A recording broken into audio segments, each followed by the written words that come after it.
निरहंकारी हैं, देही अभिमानी हैं, ऐसे पोलो फादर को तो सदा उल्टी होती रहेगी। प्रश्न है, ऊंच पद की प्राप्ति के लिए कौन सी खबरदारी रखना जरूरी है?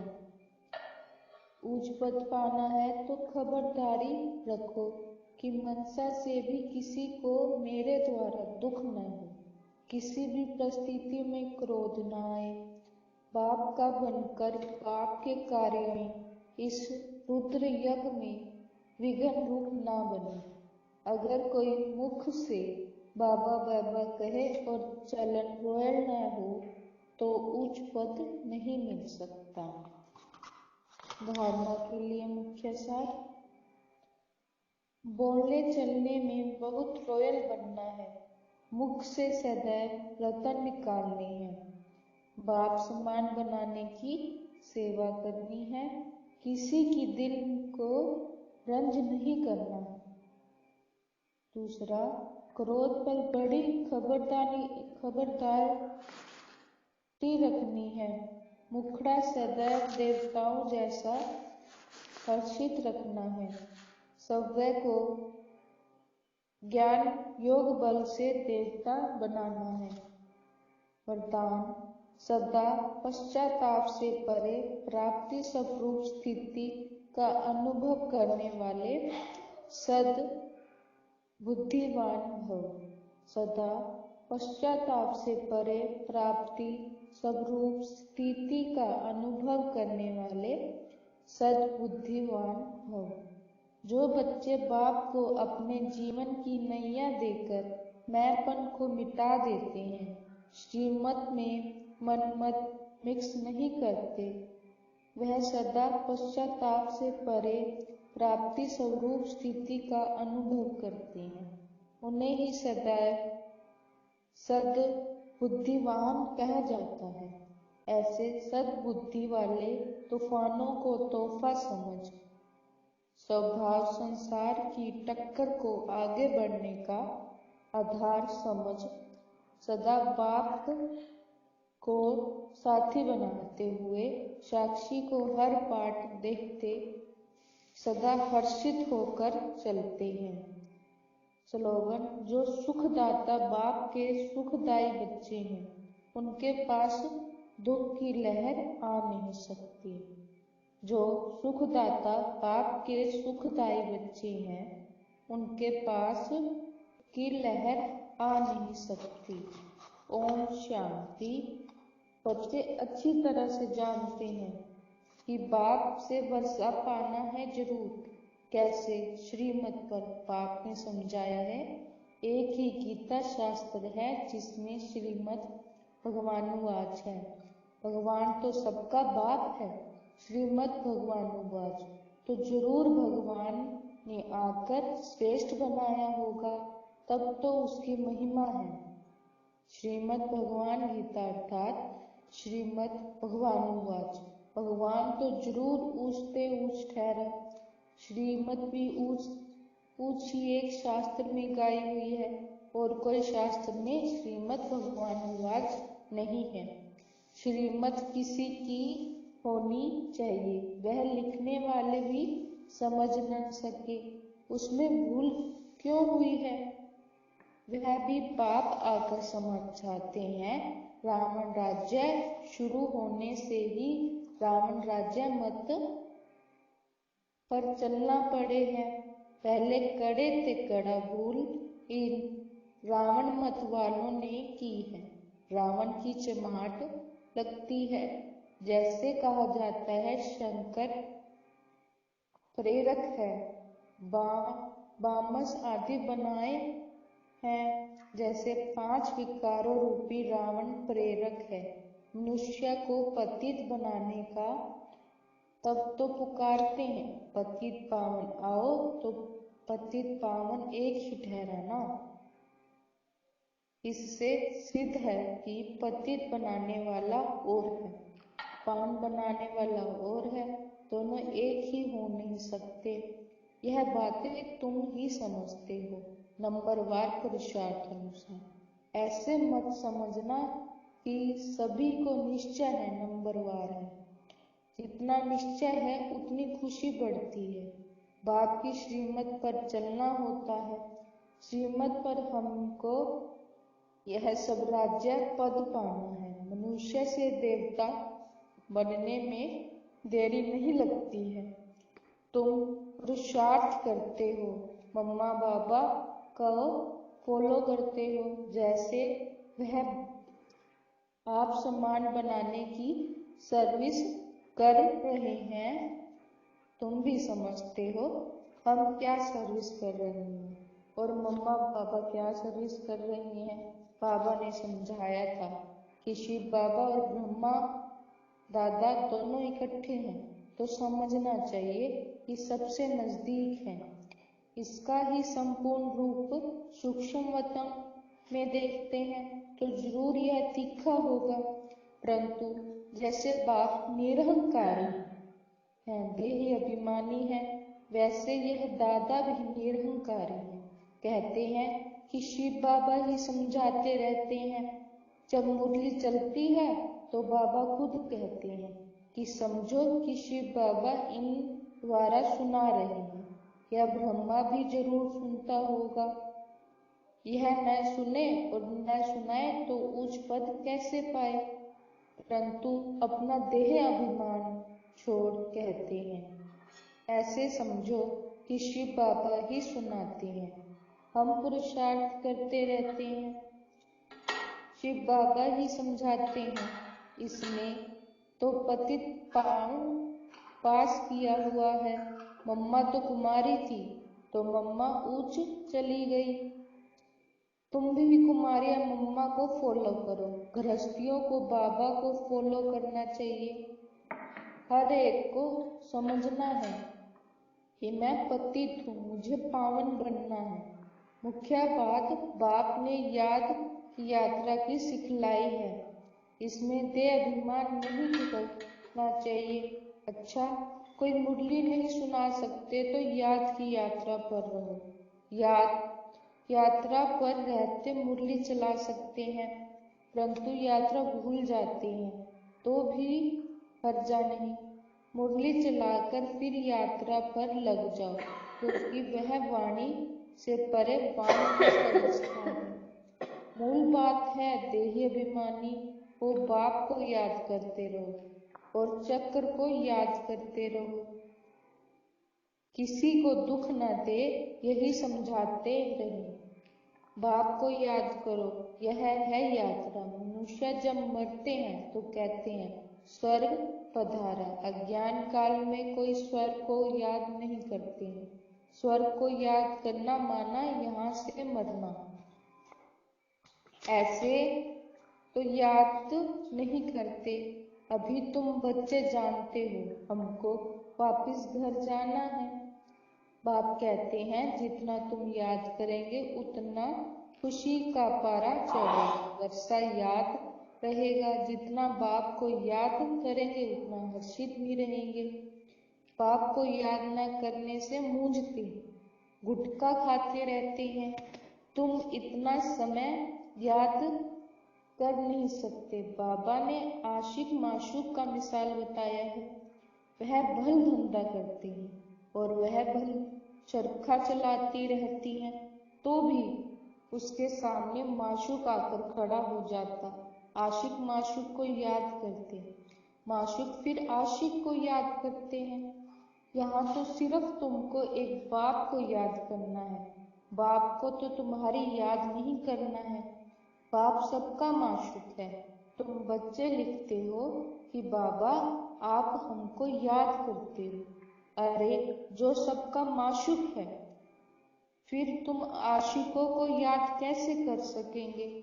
हो नहीं सकता, वह है ही माशूक। आशिक बन नहीं सकता, तुमको ही याद करना है। तुम हर एक को आशिक बनना है उस एक माशूक का। अगर वह आशिक बने तो कितने को याद करे? यह तो हो नहीं सकता। कहता है कि मेरे ऊपर पापों का बोझ थोड़े ही है, जो किसको याद करूं। तुम्हारे ऊपर बोझा है। बाप को याद नहीं करेंगे तो पापों का बोझा नहीं उतरेगा। बाकी मुझे क्यों किसको याद करना पड़े। याद करना है तो आत्माओं को, जितना याद करेंगे उतना पुण्य आत्मा बनेंगे। पाप कटते जाएंगे, बड़ी मंजिल है। देही अभिमानी बनने में ही मेहनत है।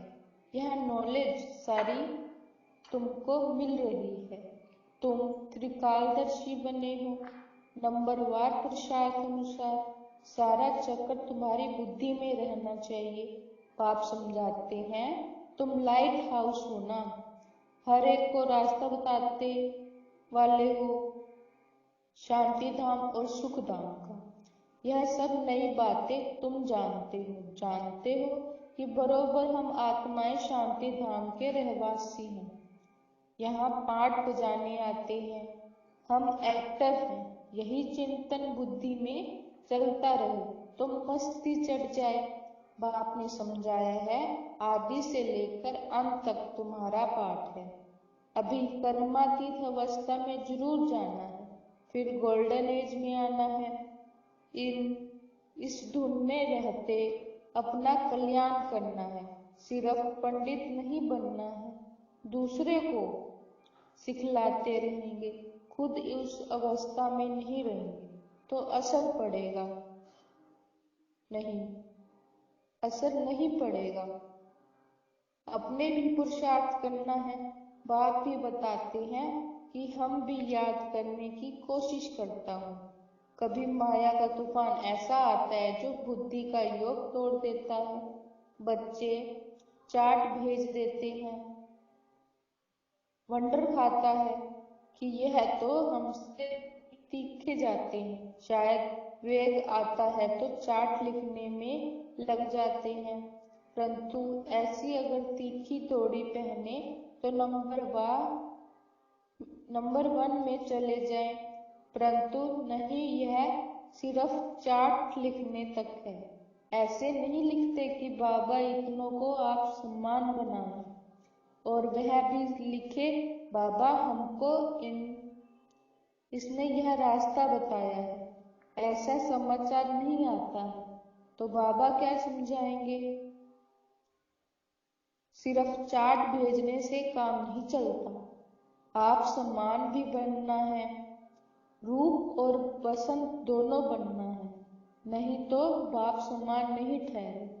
रूप भी बसंत भी एक्यूरेट बनना है, इसमें ही मेहनत है। देह अभिमान मार डालता है। रावण ने देह अभिमानी बनाया है, अभी तुम देही अभिमानी बनते हो। फिर आधा कल्प के बाद माया रावण देह अभिमानी बनती है। देही अभिमानी तो बहुत मीठा बन जाते हैं, संपूर्ण तो अभी कोई भी बना नहीं है। इसलिए बाबा हमेशा कहते हैं कि किसी के भी दिल में रंज नहीं करना है, दुख नहीं देना है। सबको बाप का परिचय दो। बोलने करने की भी बड़ी रॉयल्टी चाहिए, इसलिए संतान के मुख से सदैव रतन निकलने चाहिए। तुम मनुष्य को जीव दान देते हो, रास्ता बताना है और समझाना है। तुम परमात्मा के बच्चे हो ना, उनसे तुमको स्वर्ग की रजाई मिलनी चाहिए। फिर अब वह क्यों नहीं है, याद करो। बरोबर पाप से वर्षा मिला था ना। तुम भारतवासी देवी देवताएं थे, तुमने ही 84 जन्म लिए। तुम समझो कि हम ही लक्ष्मी नारायण के कुल के थे। अपने को कम क्यों समझते हो। अगर कहते कि बाबा सब थोड़े ही बनेंगे तो बाबा समझ जाता है कि इस कुल का नहीं। अभी भी थिरकने लग पड़े हैं। तुमको 84 जन्म के लिए बाप ने 21 जन्मों की प्रारब्ध जन्म जमा कराई। वह खाया, फिर नया समाप्त होना शुरू हो गई। कट चढ़ते चढ़ते तमो प्रधान कोड़े मिसल बन पड़े हैं। भारत ही 100% सॉल्वेंट था। इन्हों को यह वर्षा कहाँ से मिला? एक्टर्स से बता सकेंगे क्या? मनुष्य ही एक्टर है, उनको यह पता होना चाहिए कि इन लक्ष्मी नारायण को बादशाही मिली कहाँ से। कितनी अच्छी अच्छी पॉइंट्स हैं। जरूर आगे जन्म में यह राज्य भाग्य पाया होगा। बाप की पतित पावन है। बाप कहते हैं कि मैं तुमको कर्म अकर्म विकर्म की गति समझाता हूँ। राम राज्य में मनुष्य के कर्म विकर्म हो जाते हैं, वहाँ तुम्हारे कर्म अकर्म होते हैं। वह है देवी दृष्टि। मैं रचता हूँ तो जरूर मुझे संगम पर आना पड़े। यह है रावण राज्य, वह है ईश्वर राज्य। ईश्वर अब स्थापन करा रहे हैं। तुम सब ईश्वर के बच्चे हो। तुमको वर्षा मिल रहा है। भारतवासी ही सॉल्वेंट थे, अब इनसॉल्वेंट बन गए हैं। यह बना बनाया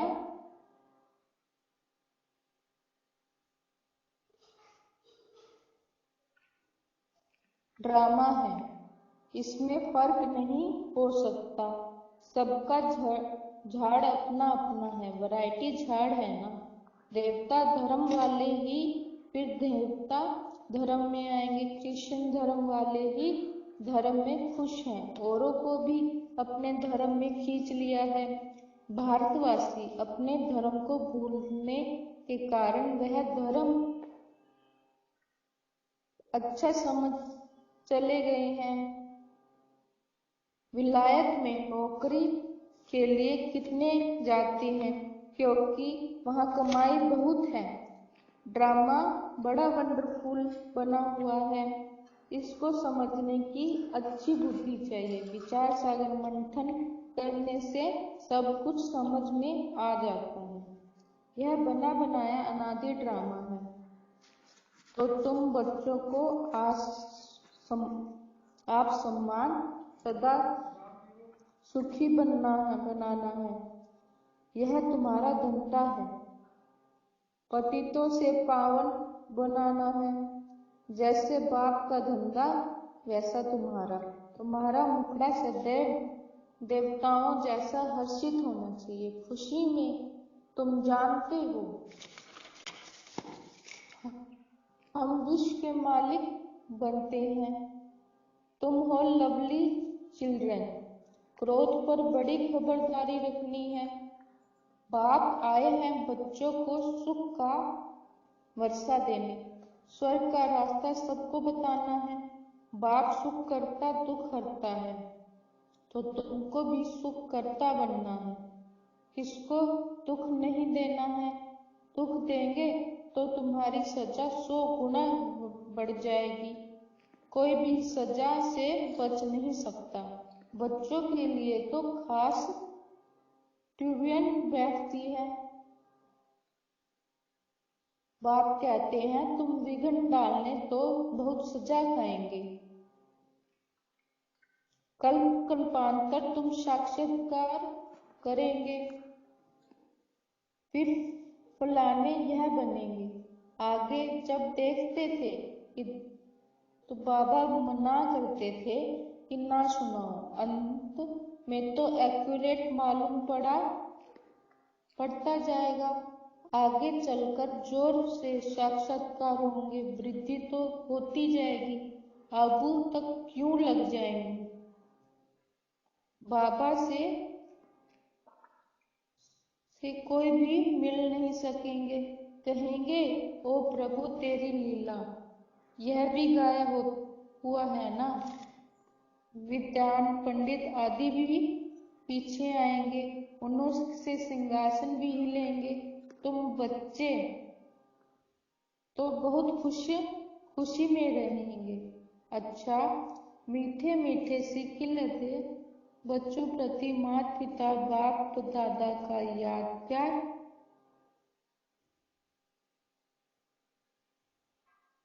ऐसी यादगार एक ही बार मिलती है। जितना तुम याद करते हो उतना तुम प्यार पाते हो।